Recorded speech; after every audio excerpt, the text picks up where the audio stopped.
Ah, may isang nagko-comment dito, ito yung mga troll, mga tabogo. Ang sabi niya, dito malalaman ninyo, ang lakas ng loob nito magsasalita Paano? Nasa Facebook, di ba? Hindi mo makakaharap ito Tapos sa harap mo, sasabihin niya, hindi niya kaya yan. Oh. Malinaw pa sa sikat ng araw, ito sabi ng gago. Pagkabayas ng bias ABCBN. Boss, kalma, mas gago ka. Hindi, ikaw ang nuknukan ka ng gago. Ba't hindi si Reynato Pono na nagsabi nung binasa ko, ang sabihin mong gago? Sige nga, hindi ka makapangahas. Ngayon, patutunayan ko sa iyong gago ka. Nuknukan ka ng gago.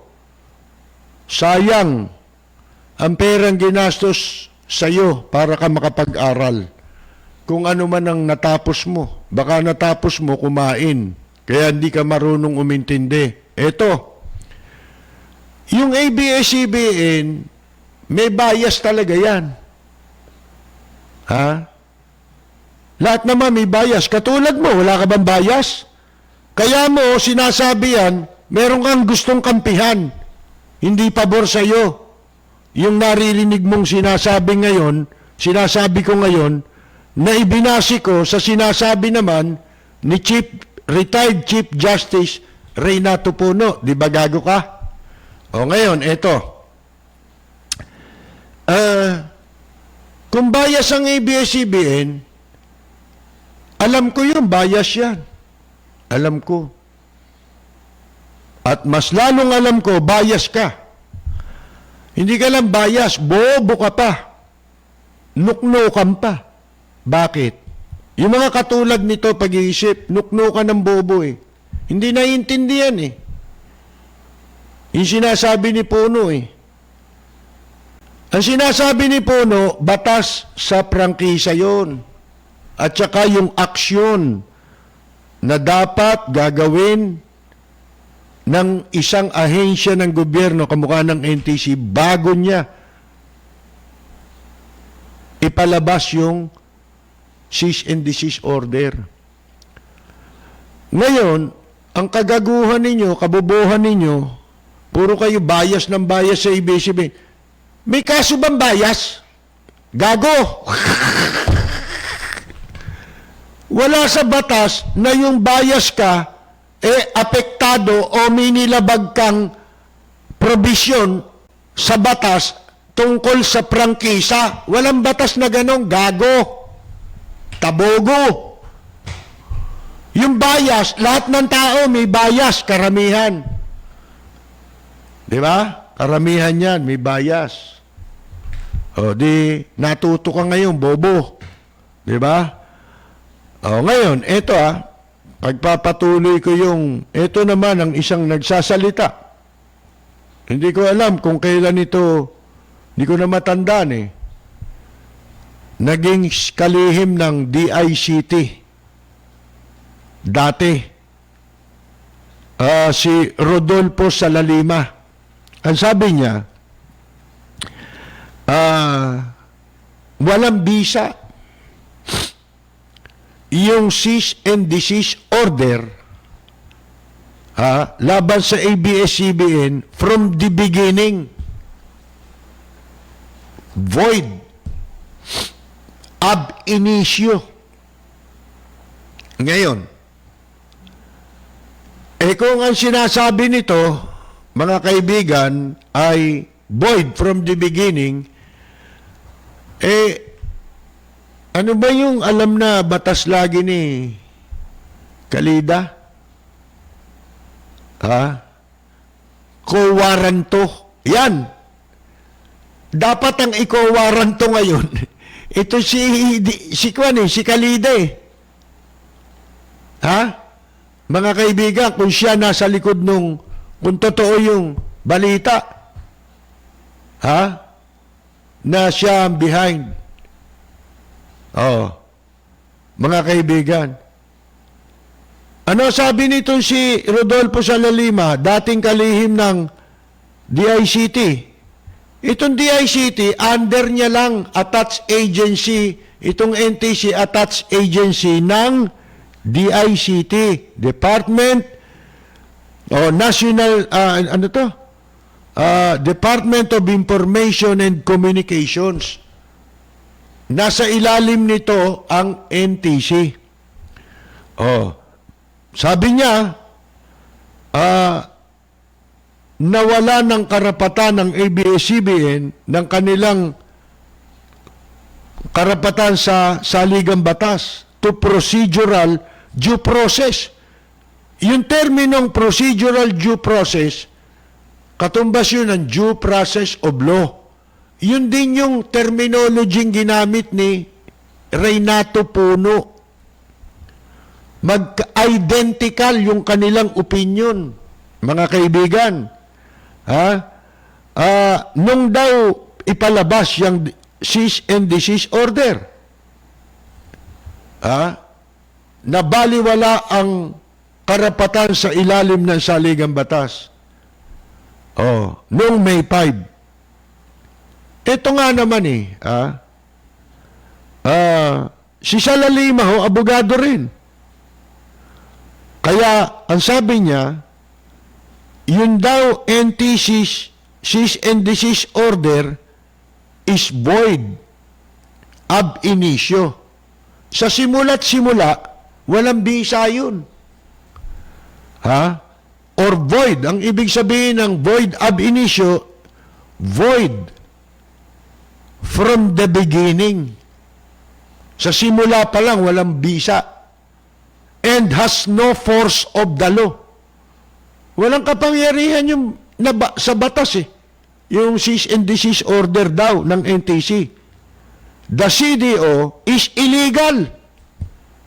Labag pa sa batas And void because, bakit daw labag? Ito sabi niya, because it was issued without ABS-CBN being heard. Katulad nung sinabi rin ni Justice Puno na pro-Duterte.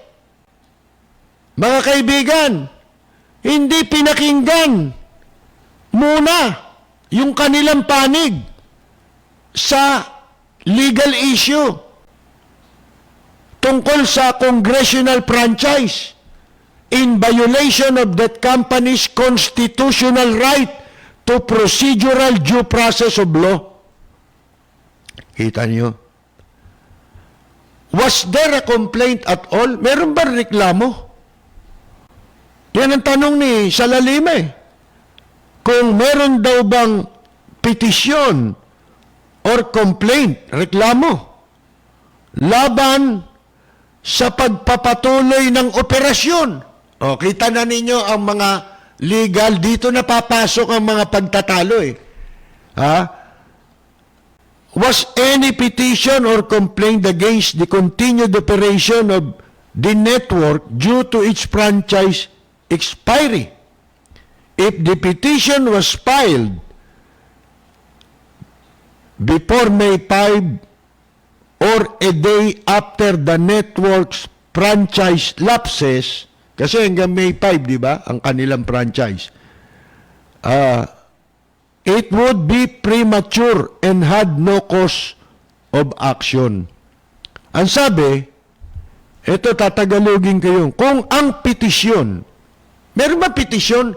Ibig sabihin, wala namang nagpetisyon sa NTC, dumulog sa NTC. Mga kaibigan, wala naman sa kanila, nagreklamo na sa patuloy nilang operation Huminto nga sila Di ba? Upon expiry, expiry ng kanilang franchise.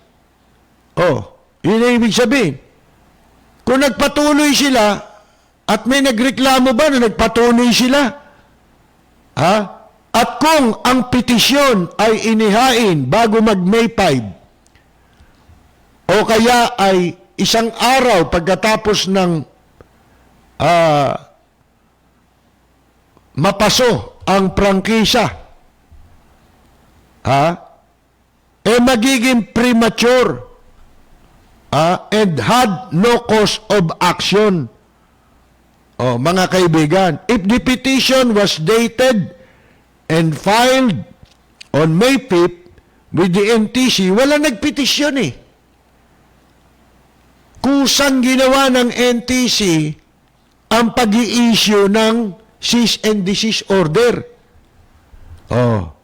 Then, sabi, the CDO, yung cease and desist order, is also, if the petition was dated, filed on May 5th with the NTC, then the CDO is also dated May 5, 2020, was clearly issued with precipitate haste and thus void given the interval between the filing of the petition and the issuance of the CDO, both May 5, 2020. Ibig sabihin, hindi talagang binigyan ng pagkakataon na makapagpaliwanag doon sa sinasabing bago mo inisyo yan ay kailangang nag-issue ka sana ng show cause order. Ito, was a copy of this petition, if any, kung meron. Yung daw bang kopya ng petisyon, kung meron, na yung petisyon, served on ABS-CBN for this public service company to reply para sila makasagot. Kasi pag may nagpetisyon sa'yo, halimbawa, may nagreklamo sa'yo, kailangan yung nireklamo mo, binigyan ng pagkakataong magpaliwanag. In this case, hindi natin alam eh. Kaya tinatanong nitong si Salalima, meron bang nagpetisyon sa NTC na nilabag ng ABS-CBN yung kanilang franchise dahil nag-expire na, nag-operate pa sila? Meron bang ganong reklamo? Ngayon kung wala, wala kayong dapat na gawing aksyon. Di ba? Hindi nga sila nag-operate ba't mo i-issue yung CDO? Di ba? Bakit mo sasabing cease and desist order? Kusa nga nilang isinara yung istasyon eh. Di ba? Nung mag-expired eh. Was there a show cause order issued by the NTC to ABS-CBN and was there hearing on the show cause order attended by the real parties' interest involving before the issuance of the CDO? Yan ang sabi niya. Meron daw ba, nagkaroon daw ba, nagpalabas ba raw ng show cause order ang NTC para sa ABS-CBN at nagsagawa ba ng pagdinig doon sa show cause order na yon na dinaluhan ng mga interesadong partido? Katulad nung binanggit ni Justice Puno, yun yung ABS-CBN, sila yung directly affected at yung ating Solicitor General. Yan ang tanong ni Salalima eh. Dati siyang pinakamataas na opisyal ng DICT at nasa ilalim lang niya yung NTC. Sabi ni Salalima, pwede raw magpatuloy ng operasyon ng ABS-CBN as a matter of legal right and in the interest of justice and due process. Mga kaibigan, as a matter of legal right, karapatan nila yun. In the interest of justice and due process.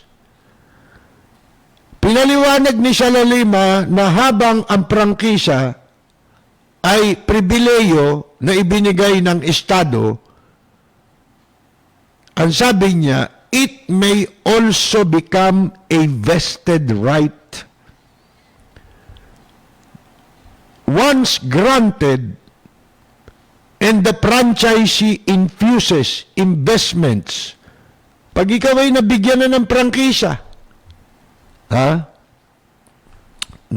namuhunan ka na dyan, dyan sa prangkisa mo na yan, para maging operational yan, para tumakbo yan. Katulad ng capital expenses for the network infrastructure and operating expenses for the salaries and wages of the workers and employees, the franchise becomes a vested constitutional property right which cannot simply be taken away. Hindi basta-bastang bawiin sa'yo yan o kunin sa'yo yan. Kung ikaw ay namuhunan na dyan, nagkakaroon ka na ng karapatang magmay-ari. Hindi katulad ng pangkaraniwang alam natin na yan ay, sabi niya, kahit na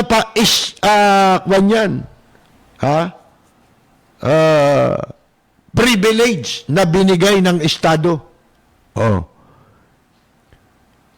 Which cannot simple be taken away. Hindi basta pwedeng kunin sa'yo, revoke o pawalang bisa, or set aside without nang walang due process of the law. Mga kaibigan, ang sabi niya, the ultimate responsibility and fault lie on Congress. Ang kasalanan daw dito, responsibilidad, ay nakaatang sa Kongreso.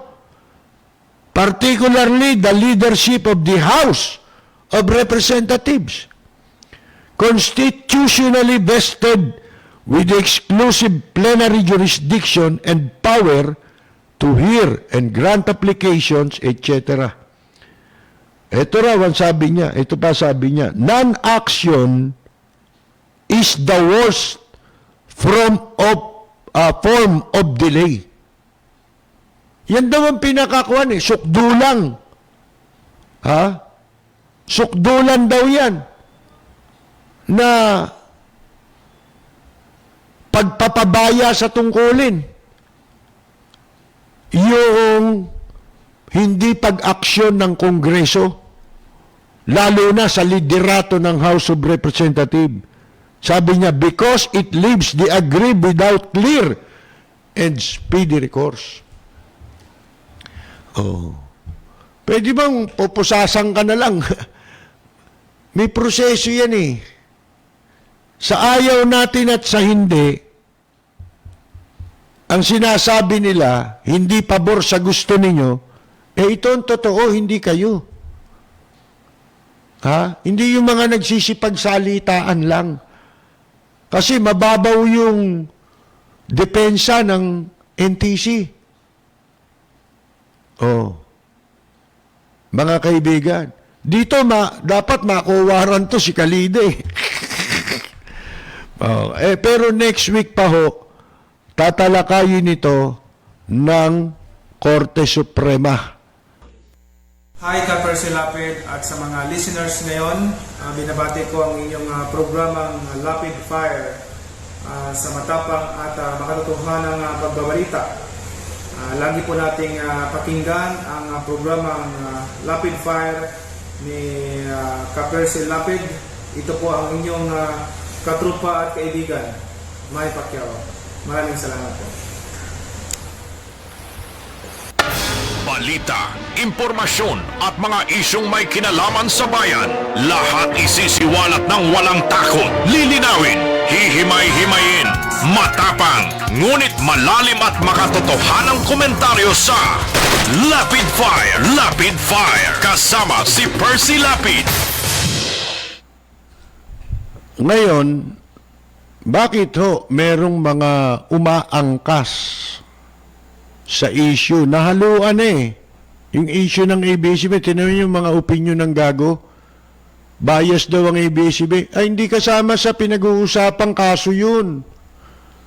Yung bias, walang taong bihira na ngayon ng taong walang bias. Mga kaibigan. Baka yung bias, di nila alam ang ibig sabihin, mga nagsasalita eh. Di ba? Anong kaso meron yun? May kaugnayan ba yung bias dun sa prangkisa? Ang pinag-uusapan, franchise law, mga kaibigan.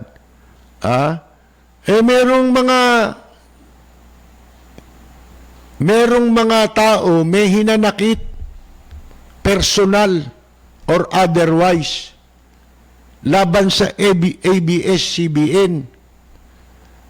Ngayon, yung kanilang mga hinanakit, isinasabay nila dito sa issue. Kaya akala ng mga gago, tama yung ginagawa nila. Pag narinig nila na merong ganon. Halimbawa, natanggal ka sa ABS-CBN, dati ka nandyan, meron kayong karapatan para idulog yan.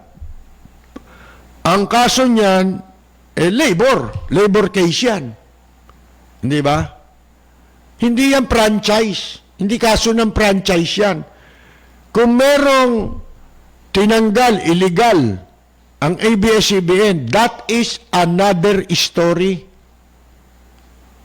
Hindi kasama yun dito sa sinasabing cease and desist order na ang issue laban sa ABS-CBN ay franchise law violation. Hindi labor case. Diba? Yung mga artista na wala nang palabas dyan, may hinanakit. Pagka ginawa mo yun, halimbawa, sa lahat ng bagay ba, pwede mong gawin yun. Halimbawa, ang kaso, pag nanakaw, tapos, yung pinagbibintangan mong magnanakaw, sasabihin mo, may kabit. Ang anak ganito. Ang asawa ganito. Ay, hindi issue yun. Ba't ka pupunta ron? Diba? Yun ang mga hindi alam ng tabogo. Hindi ganun ang issue. Pupunta ka, marami anyang kasalanan yan. Ba't di kayo nagreklamo? Diba? Meron pang mga sexual harassment dyan eh. Asan yung complainant? Nagsasabi, kung ang magsasabi, may hinanakit sa ABS-CBN dahil natanggal siya ron, wala kang credibility. Sayang. Nakakalungkot po ang balita sa pagpanaw ng ating kaibigan. Hindi napapanahong pagpanaw ng ating mga paborito na marami to. Sonny Parsons, lead singer ng Hagibis. Wala namang hindi nakakakilala rito kay Sonny Parsons. Mabait na tao ito eh. Mga kaibigan eh. Hindi ito mayabang. Akalain ninyo inatake sa puso. Pero napag-alaman natin na ito pala meron na siyang heart problem. At ilang taon na nakakaraan, 2014 yata na ano pala siya, na angioplasty. Ang nagpakilala sa akin kay Sunny, dinala siya sa program ko, ni Rosemary Victoria, yung katropa natin dito. Mga kaibigan, doon sa ating live jamming dati. Ngayon, si Sunny, nakasama ko yan nung araw. Kumakanta kami sa isang bar lang. Diyan sa Roas Boulevard. Mga 1977. Actually, kasing edad ko pala si Sunny, 61 Mga kaibigan Pero magsi-62 na siya. This coming June. Meron na pala siyang dati. Na-angioplasty ka, kung may heart problem ka, papunta sila ng Kuanyata, ng Quezon. Mahilig sa motor yan. Ang ganda ng motorsiklo niyan Rider yan At si Sani, anak yan ng dating opisyal sa PC, Philippine Constabulary. Nag-retire na general. Yung tatay ni Sani Parsons, mga kaibigan. At nalaman ko lang, nag-comment sa atin si June Gases, yung vocalista at gitarista ng dating bandang Abracadabra. Ang sabi niya, yung tatay daw ni Sani ay kanyang naging commanding officer sa Philippine Constabulary. Galing pala, ngayon ko lang nalaman, si June Gases din pala yung naging PC. Pero magaling na musician. Alam niyo naman to si Sani Parson, ako, mga ako dyan galing kumante.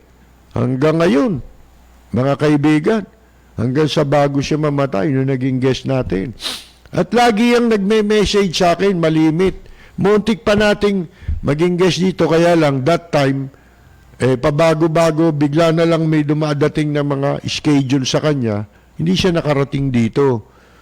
Magbo-broadcast sana siya rito makakasama natin naging in-demand yung Hagibis mga kaibigan, tayo po nalulungkot. Nawalan tayo ng pumanaw ang isang mahusay na singer, action star, at movie director, si Sani Parsons. Nalulungkot tayo dahil mga kaibigan, alam ba ninyo si Sani Parsons aktibo yan sa mga civic projects. Meron niyang itinayong organisasyon niya, naka-attach sa mga civilian organization sa Armed Forces of the Philippines. Siya ang founder. Yung na yun, yung kanilang organization na yun, ang objective, tumulong sa ating mga kapwa, mga kaibigan. Mahilig yan yung mga yung mga pagtulong. Madali siyang imbitahin. Hindi mahangin. Alam niyo kung sino nabunutan ng tinik dito? Yung mahilig mangopya ng kanta. Palalabasi siya gumawa, si Freddy Aguilar. Bakit? Nanginginig ang tumbong niya pag narinig yung pangalan ni Sani Parson buti nga hindi sila nagkatuluyang ng pagbabag ni magbabag ni Sani Parson mga kaibigan dahil si Sani Parson nasintado yan. 3 na yata napatay niya, puro magnanakaw pinasok yung bahay niyan, di ba? Ayun mga kaibigan, hanggang sa nahabol niya yun ginapo sila sa bahay. Nataktikahan niya lang yung mga magnanakaw na nanloob sa kanila. Sa taranta, tumakbo, kasi nakawala si Sani Parson at nahabol niya, nabaril niya. 2 agad ang patay doon, mga kaibigan. Alam niyo naman yung istorya, naging councilor din yan. Pumasok din po sa politika. Pero hindi nakasuhan ng pagnanakaw, hindi napabalita na sa graft and corruption. Binabati nga rin pala natin, isa pang may kaarawan ngayon belated happy birthday kay Ginang Eva Fajardo, ang butihing may bahay ni Ginoong Teto Fajardo ng New York. Nandiyo sa inyo, Mrs. Eva Fajardo, narito po ang ating pagbati. Para sa nagdiriwang ng kanilang karawan, happy birthday, ang bati ko, ang bati namin sa iyo, nawa ay lumigaya ka.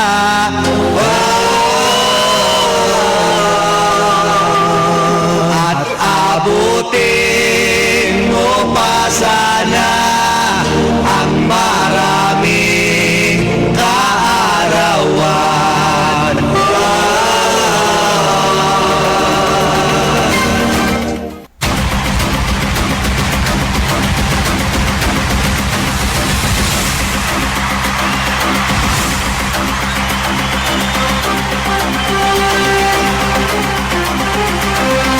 Okay, babati-bati muna tayo. Binabati natin yung mga taga Dallas, Texas, yung pinababati ni Golden Colbo, mas kilala sa tawag na Tito Moy, ha?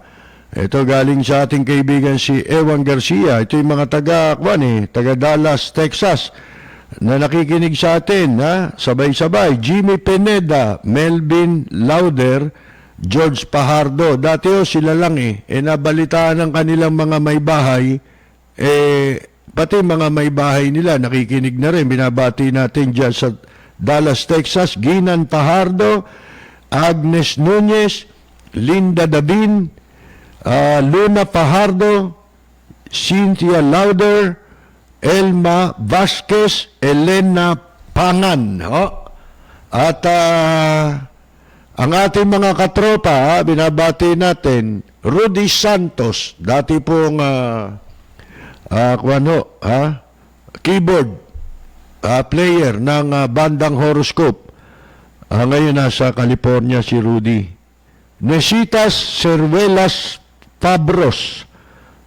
Binabati ho natin sa Spain yata, kung di ako nagkakamali. Si Nadsky Madrid, Armando Uy, Carmela Torres Balcos, mga katropa natin to. Susana de los Santos, si Carol Torres Brihino, Jorge Beichong ng Tokyo, Japan, si Rosita DC, Kaani Flormata Saludes at Kaenyang Mina, si Buenas Dias, Joel Diaz at Carolina Luge ng Italy. Medyo okay na raw balita sa atin may nagbalita sa atin. Gumanda raw ang update ngayon sa Italy. Biglang nag-normal at walang reported na bagong kaso ng China virus ngayon doon. At marami raw gumaling. Si Ella Samson Alviar, siyempre, katropa natin yan. Si Reginald Santos, Art Bell Jr., Jing Limson Palomo. Ito ho'y rin kanina napanood nyo, The Brothers, di ba? Yung may bahay niya, si Noemi. Hipag niya ito si Jing. Nasa Hawaii. Si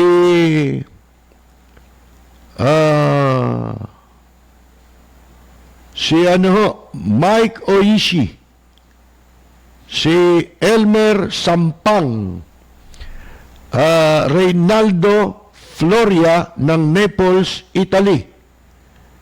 Francis Bax, isang veteran musician, folk singer. Alam nyo nga pala, si Sonny Parsons, nagsimula yan, folk singer yan, bago sumikat yan. Yun nga, kasabay kong kumakanta sa isang bar yan, sa Ross Boulevard. 1977 ako, mas nauna ako sa kanya doon. Yun mga 78 na si Sonny ron, 79. Si Joey Regalado ng Los Angeles, California. Nilo Enriquez, Virgil Garcia, Concepcion Ison Chulbo. Si Ledge Chulbo, baka nanonood pa sa atin sa TV Plus. Si Eric Moico, Victor Dalit, Jose Joy Asuan Belen, Vanessa Rivera, Raul Trono. Alam nyo, pagka tayo kasi humiwalay tayo sa issue, mawalang galang na, at meron kang hinanakit laban doon. Ngayon, lahat na lang ng issue laban doon, sasabihin mo yung hinanakit mo. Mawawala ka sa mawawala ka sa kawastuhan. Hindi pwede yun. Dito tayo i-comply natin, bayaan natin ang batas ang magsabi. Ngayon, nagbibigay ng opinion, mas may karapatang magbigay ng opinion kaysa sa atin, yung mga maestrado, yung mga dating opisyal. Di ba? Anong credential naman natin para sabihin mo lang bias? Hindi pwede yun. Walang kasong bias. Oo. Si Raul Trono, taga Doha, Qatar, si Grace Padilla de los Reyes, tsaka si Telang Padilla, Fernandez ng Padilla Clan, binabati natin. Mga pinsa ni Robin Padilla to, at binabati ko, birthday nga rin pala ni Juan ngayon, ni Rebecca Padilla, kapatid niya ni Robin Padilla. Pero yun, alam nyo, magkaiba sila ni Robin. Hindi siya conforme. Ibig sabihin, si Nixon ng Torres, kasamang nanonood sa New York, si Mary Jane, Mimi Basalio, Cherry Noblesada, Jojo Brian Aspiras ng Manila, si Hans Queenie, Freddy Karamat, Timoteo Constantino Jr., John Reyes, Cyril Belen, Junior Dal ng California, Jermaine Isidro Aguila, Willie de la Cruz, Leonardo Aromin ng Las Vegas, Nevada, Vanessa Rivera, Radex Gonzalez, Mimi Vasallo ng Garden Grove, California, Ronald Mangubat Hinoba, Robert Aquino ng Hong Kong, Elizabeth Dungo, Beting Nida Ebuenya Are, Napoleon Gasga Poliero, Elvin Borja, Freddy Datu, Bienvenido Cruz San Mateo,